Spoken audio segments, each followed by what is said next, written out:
क्या कोई भक्त इतना महान हो सकता है कि खुद भगवान उसके दरवाजे पर खड़े होकर इंतजार करें?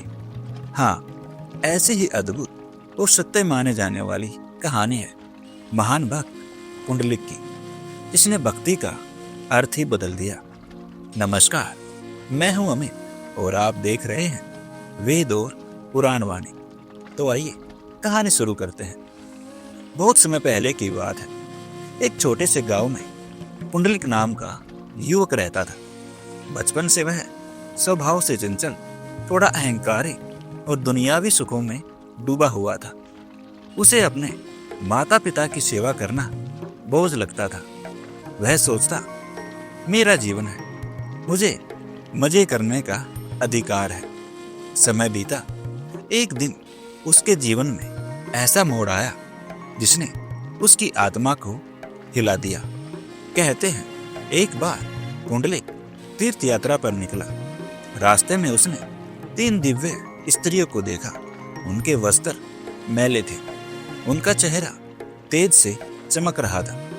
पुंडलिक ने पूछा, आप कौन हैं? उन्होंने उत्तर दिया, हम गंगा, यमुना और सरस्वती हैं। हम लोगों के पाप धोती हैं, इसलिए हमारे वस्त्र मैले हो जाते हैं।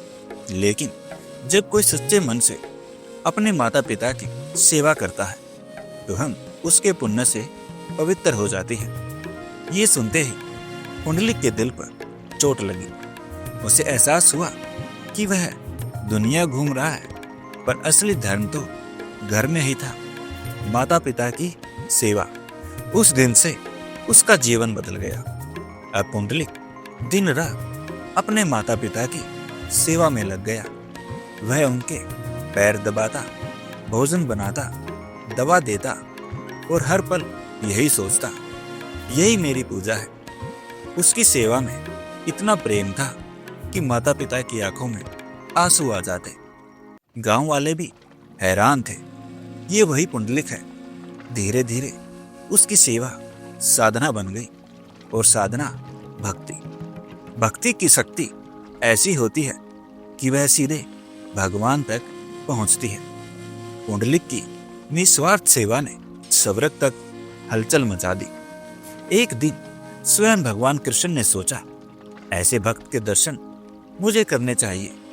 वे साधारण रूप धारण करके पृथ्वी पर आए और पुंडलिक के घर पहुंचे। उस समय पुंडलिक अपने माता पिता के पैर दबा रहा था। तभी दरवाजे पर आवाज आई, पुंडलिक। उसने बिना देखे कहा, कौन? उत्तर आया, मैं तुम्हें दर्शन देने आया हूं। पुंडलिक समझ गया, यह कोई साधारण अतिथि नहीं। लेकिन उसने सेवा नहीं छोड़ी। उसने पास पड़ी एक ईंट उठाकर दरवाजे की ओर सरका दी और कहा, प्रभु कृपया इस ईंट पर खड़े होकर थोड़ा इंतजार करें। मैं माता पिता की सेवा पूरी कर लूं, फिर आपकी पूजा करूंगा। भगवान मुस्कुराए। उन्होंने ईंट पर खड़े होकर इंतजार करना शुरू किया। समय बीतता गया, लेकिन पुंडलिक ने सेवा नहीं छोड़ी। उसकी नजर में उस क्षण सबसे बड़ा धर्म वही था। जब सेवा पूरी हुई, तब वह दौड़कर भगवान के चरणों में गिर पड़ा। उसकी आंखों से आंसू बह रहे थे। प्रभु, मैंने आपको प्रतीक्षा करवाई, मुझे क्षमा करें।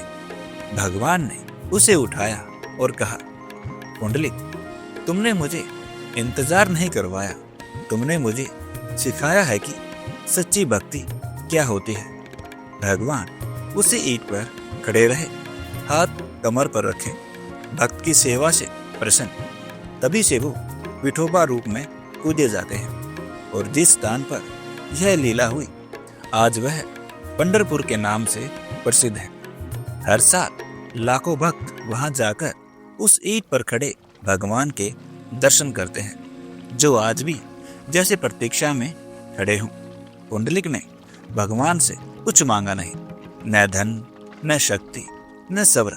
उसने केवल सेवा की और सेवा ने भगवान को उसके द्वार पर ला खड़ा किया। दोस्तों, लोग मंदिरों में भगवान को ढूंढते हैं, पर भगवान वहां आते हैं जहां निस्वार्थ सेवा सच्चा प्रेम और समर्पण होता है। भक्ति का सबसे ऊंचा रूप मंत्र नहीं, सेवा है। और जब सेवा सच्ची होती है तो भगवान भी इंतजार करते हैं। अगर ऐसी भक्ति दुनिया में बढ़ जाए तो सोचो, भगवान को मंदिरों में नहीं, हर घर में खड़ा होना पड़ेगा। जय श्री कृष्ण।